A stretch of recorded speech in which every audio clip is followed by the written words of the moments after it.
The arena trembled with the roars of 10,000 spectators. Beings from across the Galactic Consortium had gathered on the prison world of Krell 9 for the monthly executions, a tradition as old as the Empire itself.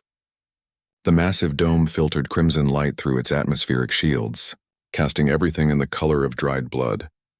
Leora Dane stood in the center of the pit, her small human frame dwarfed by the towering walls that surrounded her. She was barely 12 cycles old by human reckoning, though the aliens who had captured her colony ship cared nothing for such details.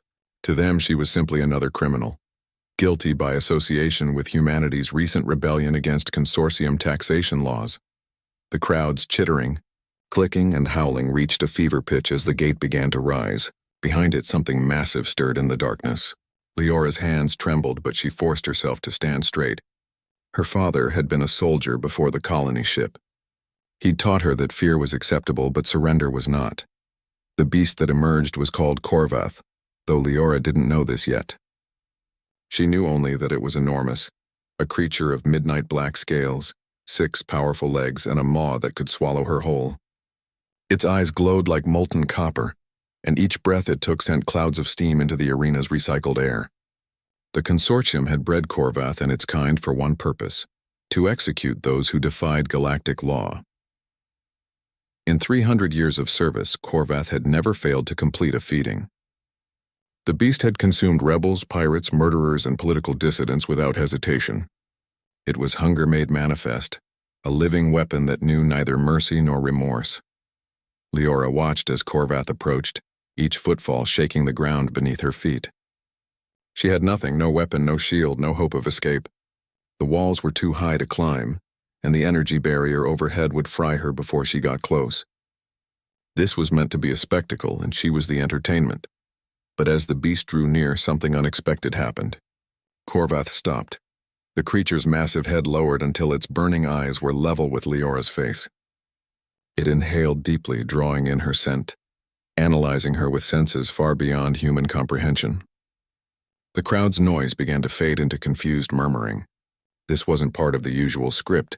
Leora did something then that surprised even herself. She reached out and placed her small hand on Korvath's snout.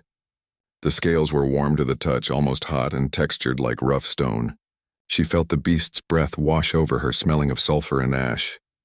"I'm not afraid of you," she whispered, though her voice shook with the lie. "If you're going to kill me, then do it. But I won't run. I won't scream for them." Something flickered in Korvath's copper eyes, something that hadn't been there in 3 centuries of killing. The beast pulled back slightly, tilting its enormous head as if seeing her for the first time. Not as food, not as a criminal, but as something else. The consortium guards in the control booth began shouting commands.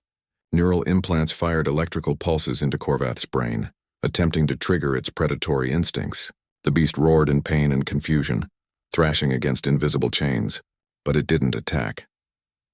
Leora stood her ground as Korvath writhed, understanding somehow that the creature was fighting. Not her, but something else. Something in its own mind. She stepped closer, not away, and this time she placed both hands on the beast's head.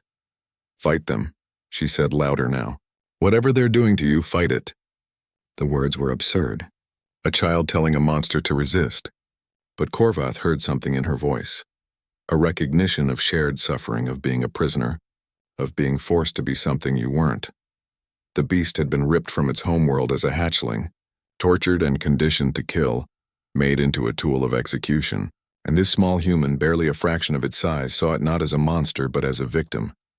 With a sound like tearing metal, something broke inside Korvath, not physically but deeper, in the place where the consortium's control had been rooted. The neural implants sparked and died, overwhelmed by a surge of willpower that the technicians had thought impossible. The beast had made a choice. Korvath turned away from Leora and faced the walls of the arena. The crowd's murmuring turned to screams as the creature charged. Its massive body slammed into the reinforced barriers with enough force to crack the molecular bonds. Again and again, Korvath struck, each impact sending shockwaves through the stadium. The guards activated emergency protocols. Particle weapons emerged from hidden emplacements, firing streams of superheated plasma at the beast. Korvath roared as the weapons burned its hide, but it didn't stop. It couldn't stop. For the first time in 300 years, it was acting of its own will. Leora watched in amazement as the wall began to crumble. The energy barrier overhead flickered and died as power was redirected to defensive systems. Chaos erupted throughout the arena. Spectators trampled each other in their rush to escape. Alarms screamed in a dozen alien languages. With one final devastating blow, Korvath shattered the arena wall. Rubble crashed down into the pit, creating a rough ramp to the outside. The beast turned back to Leora, lowered its massive body, and waited. She understood. With shaking legs, Leora climbed onto Korvath's back, gripping the ridges of its scales. The beast rose and charged through the opening it had created, carrying the human child away from her execution and toward the chaos of the prison world beyond. Behind them, the greatest arena in the consortium lay in ruins, and across the galaxy, word began to spread of the impossible, of a human child who had shown compassion to a monster, and of a beast that had chosen freedom over obedience. The consortium would hunt them both, but they would never understand what had truly happened in that arena. They couldn't comprehend that humanity's greatest weapon wasn't their technology or their stubbornness. It was their ability to see the person behind the monster, the soul behind the weapon.